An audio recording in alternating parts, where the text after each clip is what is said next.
안녕하세요. 네, 순환의 책방입니다. 오늘 읽어드릴 책은 1935년 12월 조강제에 발표된 김유정 작가의 단편소설 봄봄입니다. 오늘도 네, 순환의 책방과 함께 즐거운 시간 되세요. 구독, 좋아요, 알림 설정은 사랑입니다. 장인님, 인젠 내가 이렇게 뒤통수를 긁고 나이가 찼으니 성례를 시켜줘야 하지 않겠느냐고 하면 그 대답이 늘 이 자식아 성내고 뭐고 미처 자라야지 하고 만다. 이 자라야 한다는 것은 내가 아니라 장차 내 아내가 될 점순이의 키 말이다. 내가 여기에 와서 돈 한 푼 안 받고 일하기를 3년하고 꼬박이 7달 동안을 했다. 그런데도 미처 못 자랐다니까 이 키는 언제야 자라는 겐지 영문을 모르겠다. 일을 좀 더 잘해야 한다든지 혹은 밥을 좀 덜 먹어야 한다든지 하면 나도 얼마든지 할 말이 많다. 하지만 점순이가 안죽 어리니까 더 자라야 한다는 여기에는 어째 볼 수 없이 고만 벙벙하고 만다. 이래서 나는 애초에 계약이 잘못된 걸 알았다. 이태면 이태, 3년이면 3년, 기한을 딱 작정하고 일을 해야 원할 것이다. 덮어놓고 딸이 잘하는 대로 성례를 시켜주마 했으니 누가 늘 지키고 섰는 것도 아니고 그 키가 언제 자라는지 알 수 있는가. 그리고 난 사람의 키가 무럭무럭 자라는 줄만 알았지. 볼태기 키에 모로만 벌어지는 몸도 있는 것을 누가 알았으랴. 때가 되면 장인님이 어려나라 싶어서 군소리 없이 꾸벅꾸벅 일만 해왔다. 그럼 말이나 장인님이 제가 다 알아차려서 어우 참 너 일 잘 많이 했다. 고만 장가들어라 하고 살림도 내주고 해야 나도 좋을 것이 아니냐. 시치미를 딱 떼고 도리어 그런 소리가 나올까봐 지레 펄펄 뛰고 이 야단이다. 명색이 좋아 대릴사이지 일하기에 싱겁기도 할 뿐더러 이건 참 아무것도 아니다. 쑥맥이 그걸 모르고 점순이의 키 자라기만 까맣게 기다리지 않았나. 언젠가는 하도 갑갑해서 자를 가지고 덤벼들어서 그 키를 한번 재볼까 했다마는 우리는 장인님이 내외를 해야 한다고 해서 마주 서 이야기도 한마디 하는 법 없다. 우물길에서 어쩌다 마주칠 적이면 겨우 눈어림으로 재보고 하는 것인데 그럴 적마다 나는 저만치 가서 제미 키도 하고 논뚝에다 침을 퇴 뱉는다. 아무리 잘 봐야 내 겨드랑이 밑에서 너물락 말락 밤낮 요 모양이다. 개돼지는 푹푹 크는데 왜 이리도 사람은 안 크는지 한동안 머리가 아프도록 궁리도 해보았다. 아하, 물동이를 잡고 이니까 뼈다귀가 움츠러드나 보다 하고 내가 넌짓이 그 물을 대신 길어도 주었다. 뿐만 아니라 나무를 하러 가면 선앙당에 돌을 올려놓고 점순이의 키 좀 크게 해줍소사. 그러면 다면 떡 갖다 놓고 고사 드립 조니까 하고 치송도 한두 번 드린 것이 아니다. 어떻게 내 먹은 킨지 이래도 막무가내니. 그래, 내 어저께 싸운 것이지 결코 장인님이 밉다든가 해서가 아니다. 물을 붓다가 가만히 생각을 해보니까 또 싱겁다. 이 벼가 자라서 점순이가 먹고 좀 큰다면 모르지만 그렇지도 못할 걸 내 심어서 뭘 하는 거냐. 해마다 앞으로 축 겁을 지는 장인님의 아랫배를 불리기 위하여 심곤 조금도 쉽지 않다. 아이고 배야.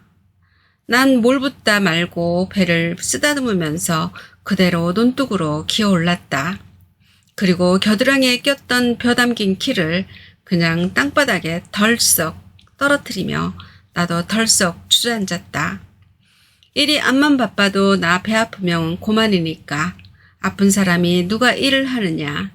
파릇파릇 돋아오른 풀 한 숲을 뜯어들고 다리에 거머리를 쓱쓱 문대며 장인님의 얼굴을 쳐다보았다.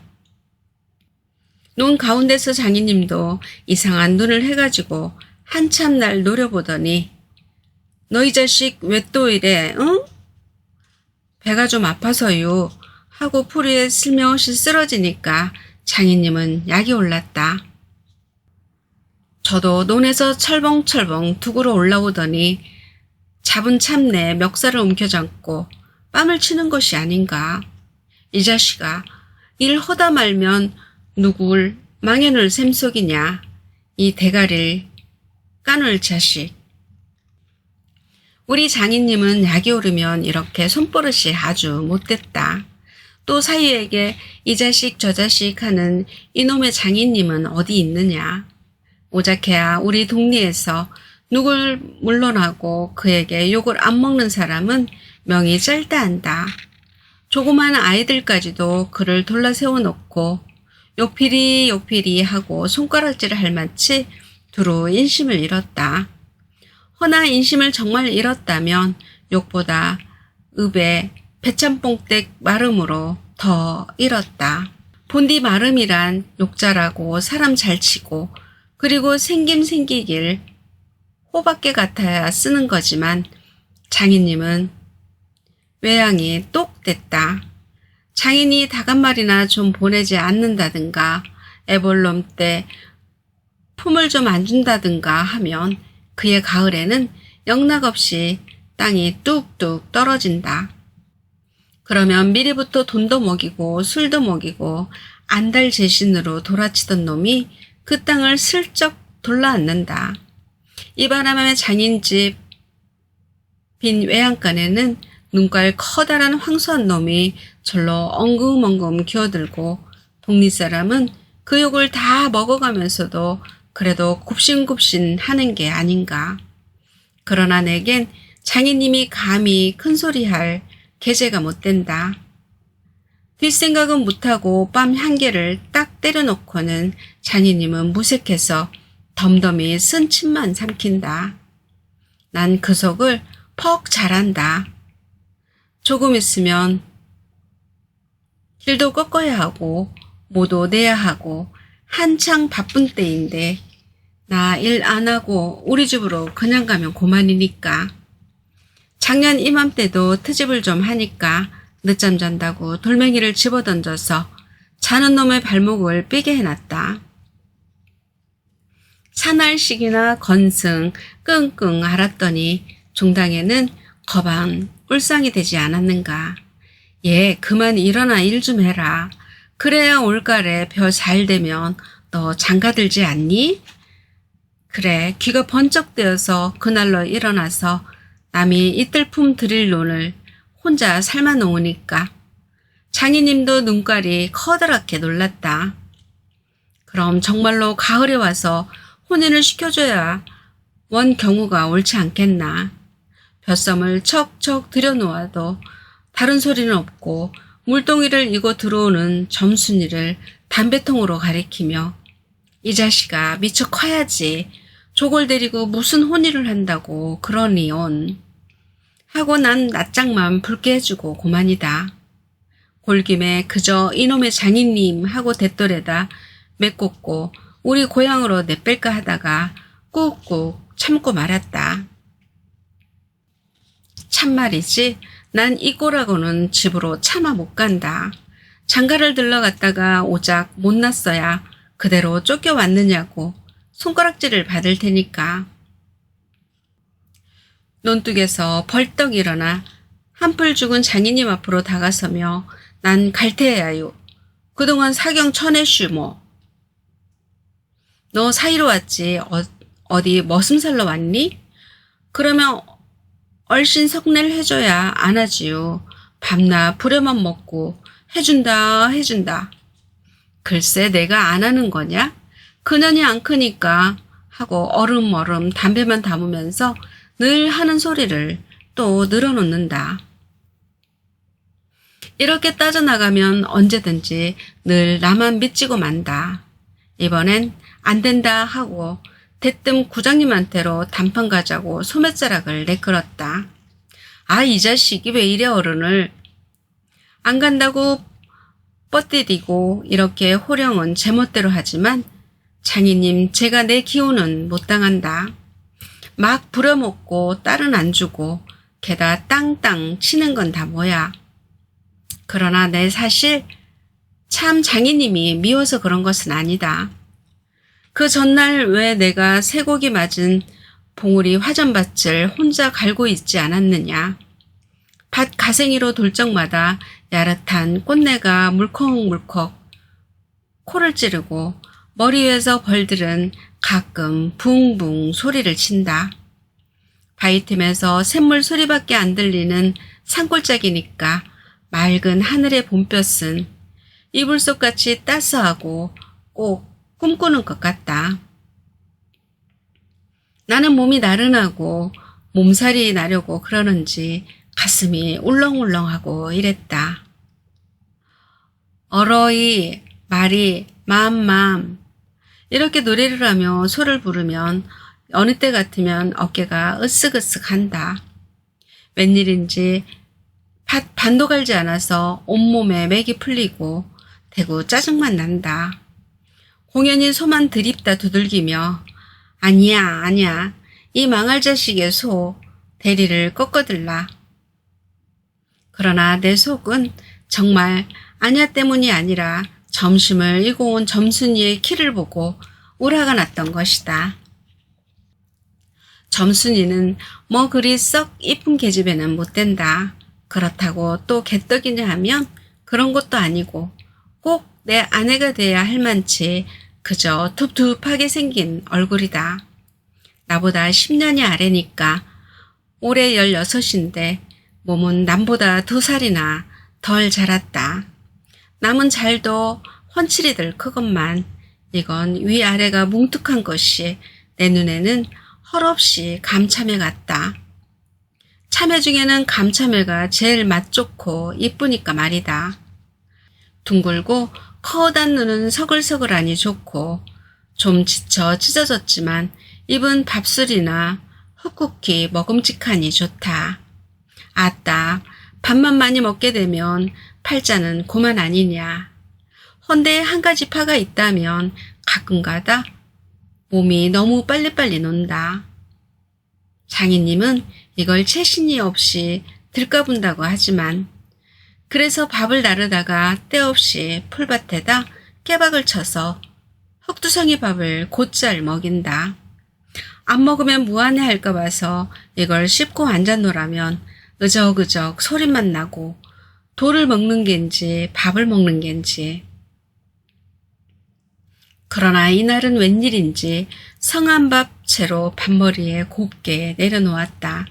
그리고 또 내외를 하니까 저만큼 떨어져 이쪽으로 등을 향하고 웅크리고 앉아서 그릇 나기를 기다린다.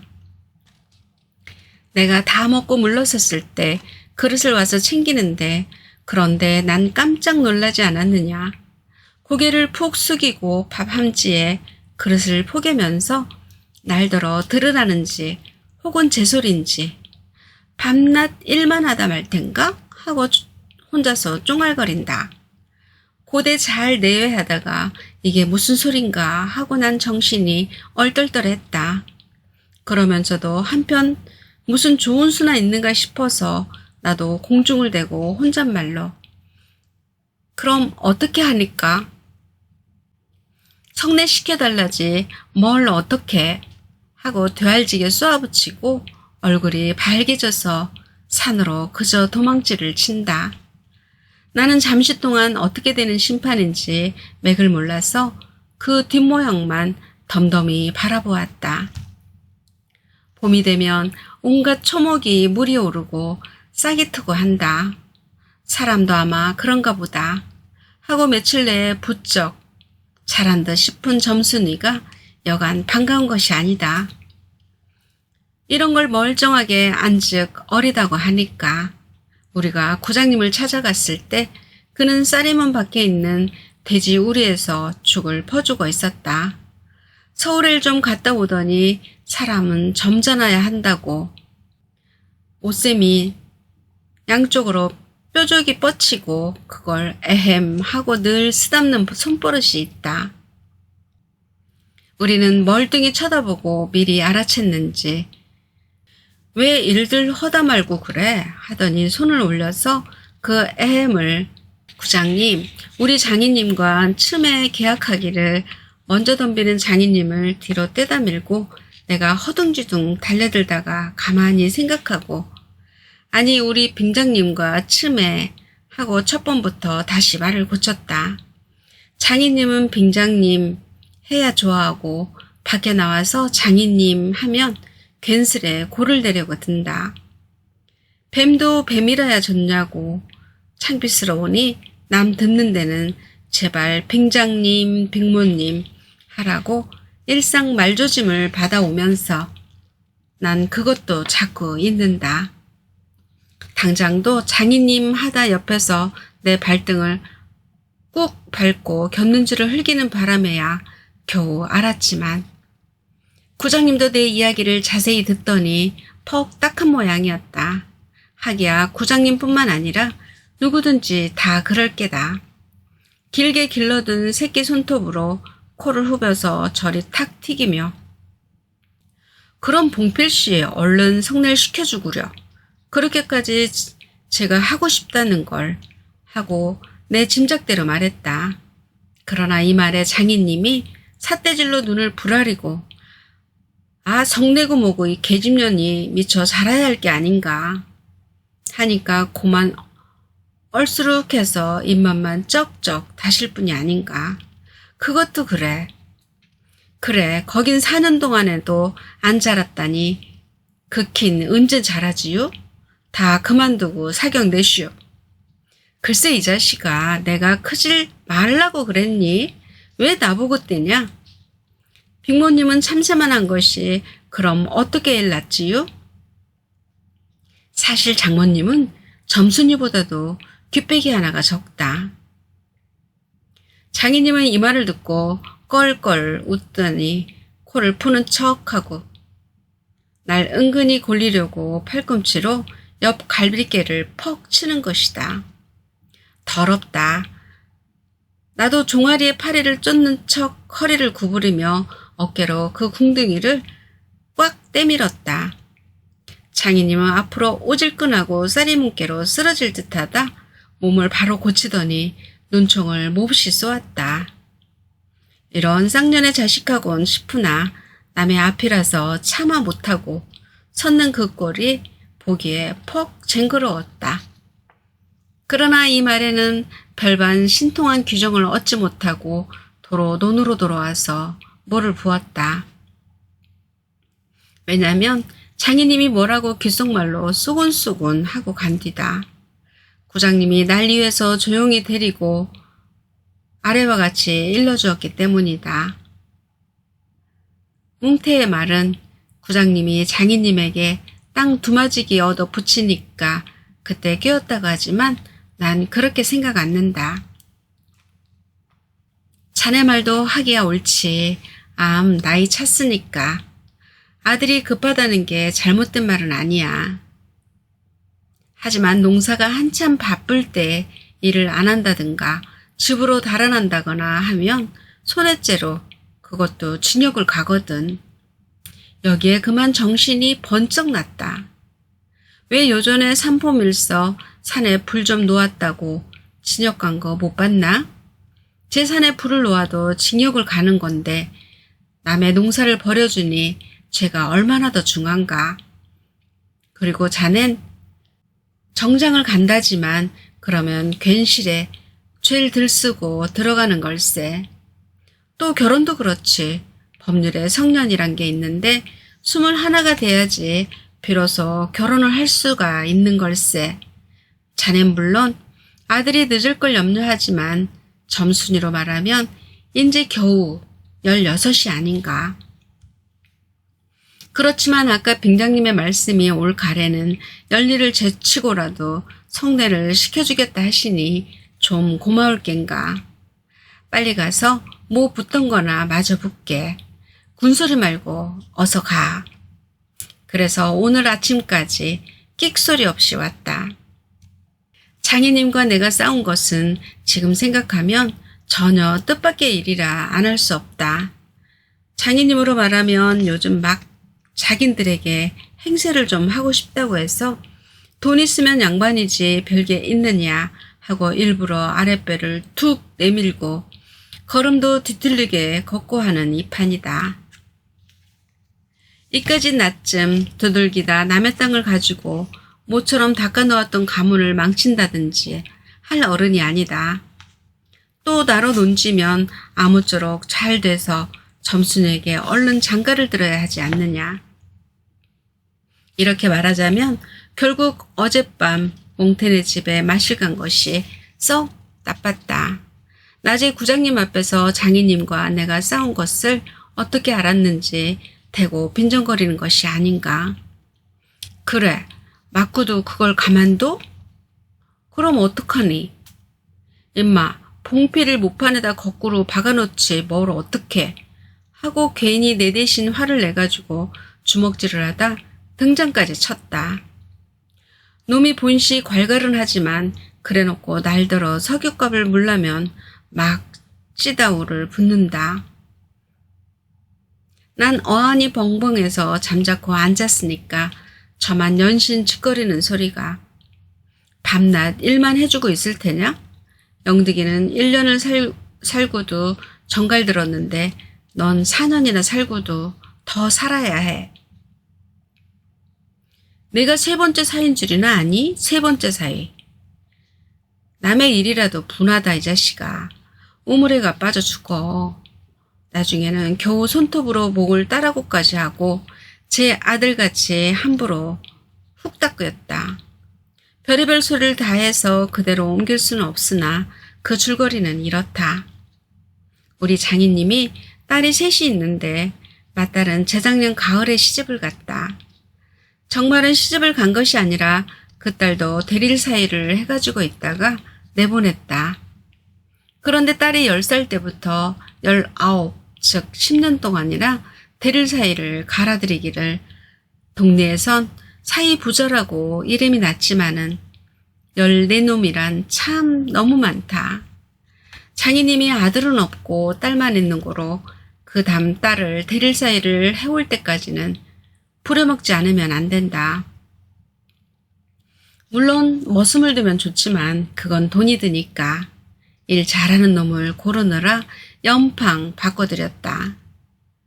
또 한편 놈들이 욕만 줄창 퍼붓고 심의도 부려먹으니까 벨이 상해서 달아나기도 했겠지. 점순이는 둘째 딸인데 내가 일테면 그 세 번째 대릴 사이로 들어온 셈이다. 내 담으로 네 번째 놈이 들어올 것을 내가 일도 참 잘하고 그리고 사람이 좀 어수룩하니까 장인님이 잔뜩 붙들고 놓질 않는다. 셋째 딸이 인젠 6살, 적어도 10살은 돼야 대릴 사이를 할 테므로 그동안은 죽도록 부려먹어야 된다. 그러니 인제는 속 좀 차리고 장가를 들여달라고 때를 쓰고 나자빠져라 이것이다. 나는 건으로 엉엉 하며 뒷등으로 들었다. 뭉태는 땅을 얻어 붙이다가 떨어진 뒤로는 장인님만 보면 공연히 못 먹어서 어른거린다. 그것도 장인님이 져달라고 할 적에 제 집에서 위한다는 그 감투를 선뜻 주었다면 그럴 리도 없었던 걸. 그러나 나는 뭉태란 놈의 말을 전수히 고지 듣지 않았다. 꼭 고지 들었다면 간밤에 와서 장인님과 싸웠지 무사히 있었을 리가 없지 않은가. 그러면 딸에게까지 인심을 잃은 장인님이 혼자 나빴다.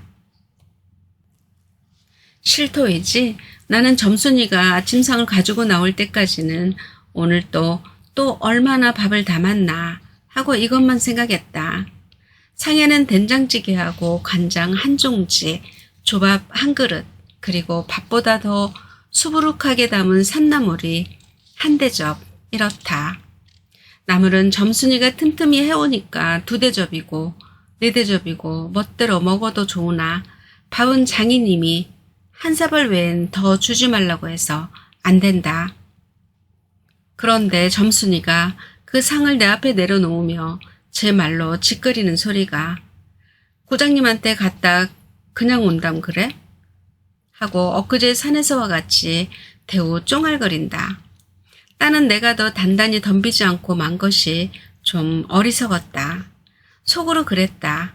나도 저쪽 벽을 향하여 외면하면서 내 말로 안 된다는 걸 그럼 어떡하남 하니까 수염을 잡아채지 그냥 둬?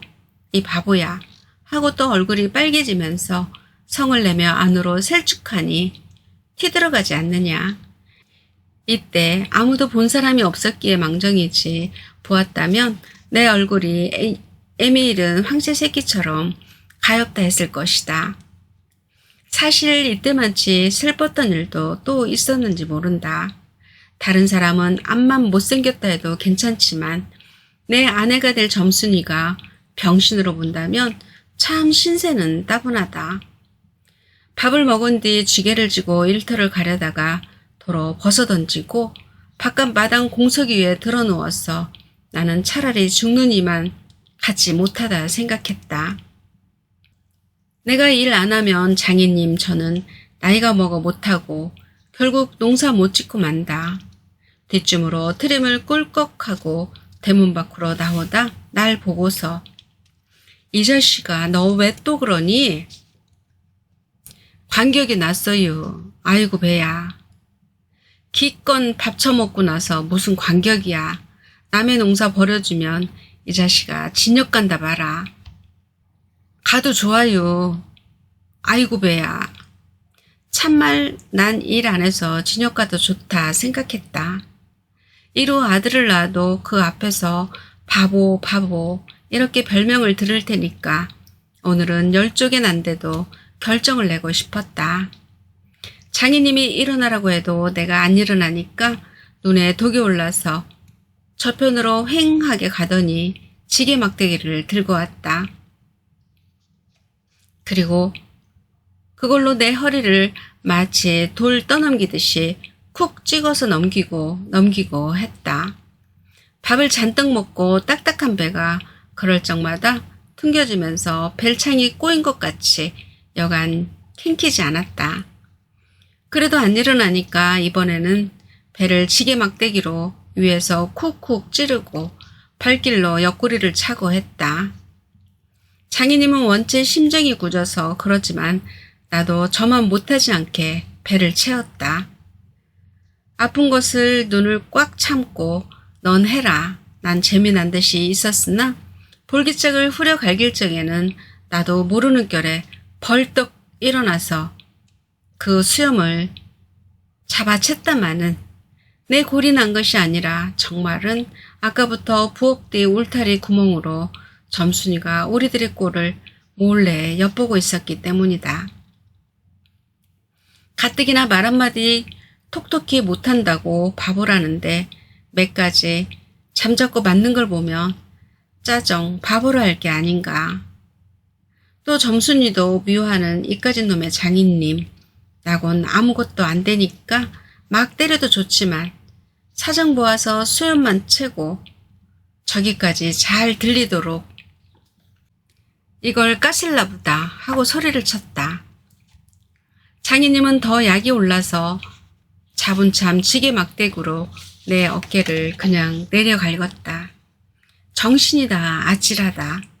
다시 고개를 들었을 때 그때엔 나도 온몸에 약이 올랐다. 이 녀석의 장인님을 하고 눈에서 불이 펑 나서 그 아래 밭있는 넝알로 그대로 떠밀어 굴려버렸다. 조금 있다가 장인님이 씩씩하고 한번 해보려고 기어오르는 걸 얼른 또 때밀어 굴려버렸다. 기어오르면 굴리고 굴리면 기어오르고 이러길 한 너덟 번을 하며 그럴 적마다 부려만 먹고 왜 성내 안 하지요? 나는 이렇게 호령했다. 하지만 장인님이 선뜻 오냐 내리라도 성내시켜주마 했으면 나도 성가신 걸 그만뒀을지 모른다.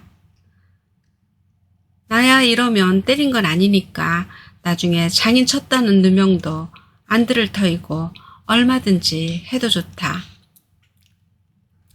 한 번은 장인님이 헐떡헐떡 기어서 올라오더니 내 바지가랑이를 요렇게 노리고서 단박 움켜잡고 내달렸다.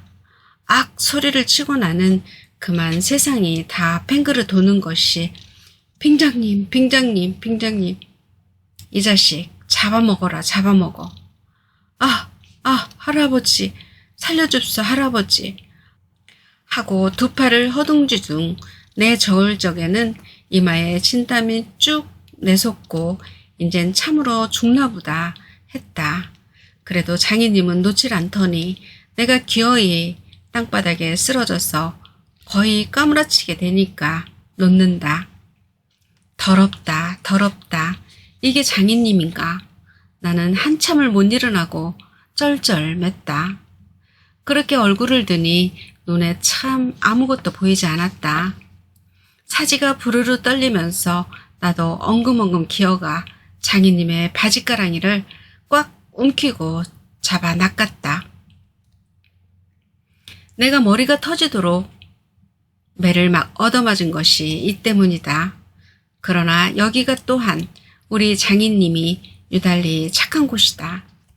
여느 사람이면 사경을 주어서라도 당장 내쫓았지 터진 머리를 불솜으로 손수 찢어주고 호주머니에 희연 한 봉지를 넣어주고 그리고 올가랜 꼭 성례를 시켜주마. 암만 말고 가서 뒷골에 콩밭이나 얼른 갈아라 하고 등을 두들겨줄 사람이 누구냐. 나는 장인님이 너무나 고마워서 어느덧 눈물까지 났다. 점순이를 남기고 인젠 내쫓기려니 하다 뜻밖의 말을 듣고 빙장님 이젠 다시는 안 그러겠어요. 이렇게 맹세를 하며 부랴사랴 지게를 지고 일터로 갔다. 그러나 이때는 그걸 모르고 장인님을 원수로만 여겨서 잔뜩 잡아당겼다. 이놈아, 놔라, 놔. 장인님은 헛손질을 하며 솔개미에 챈 닭의 소리를 연해 질렀다. 놓긴 왜? 이왕이면 호되게 혼을 내주리라 생각하고 짓궂이 더 당겼다마는 장인님이 땅에 쓰러졌어. 눈에 눈물이 핑 도는 것을 알고 좀 겁도 났다. 할아버지, 놔라, 놔. 그래도 안 되니까 점순아. 이 약장에 안에 있었던 장모님과 점순이가 헐레벌떡하고 단숨에 뛰어나왔다. 나의 생각에 장모님은 제 남편이니까 역성을 하는지도 모른다. 그러나 점순이는 내 편을 들어서 속으로 고수해서 하겠지. 대체 이게 웬 속인지. 지금까지도 나는 영문을 모른다. 아버지를 혼내주기는 제가 내려놓고 이제 와서는 달려들며 에구머니 이 망할 게 아버지 죽이네 하고 내 귀를 뒤로 잡아당기며 마냥 우는 것이 아니냐. 그만 여기에 기운이 딱 꺾이어 나는 얼빠진 등신이 되고 말았다. 장모님도 덤겨들어 한쪽 귀마저 뒤로 잡아채면서 또 우는 것이다. 이렇게 꼼짝 못하게 해놓고 장인님은 지게 막대기를 들어서 사뭇 나려 죽였다. 그러나 나는 구태여 피하려 하지도 않고 암만 해도 그 속 알 수 없는 점순이의 얼굴만 멀거니 들여다보았다. 이 자식 장인 입에서 할아버지 소리가 나오도록 해? 지금까지 내 순환의 찌빵이었습니다. 오늘도 채널 고정해주신 지음님 꽃길만 걸으세요. 사랑합니다.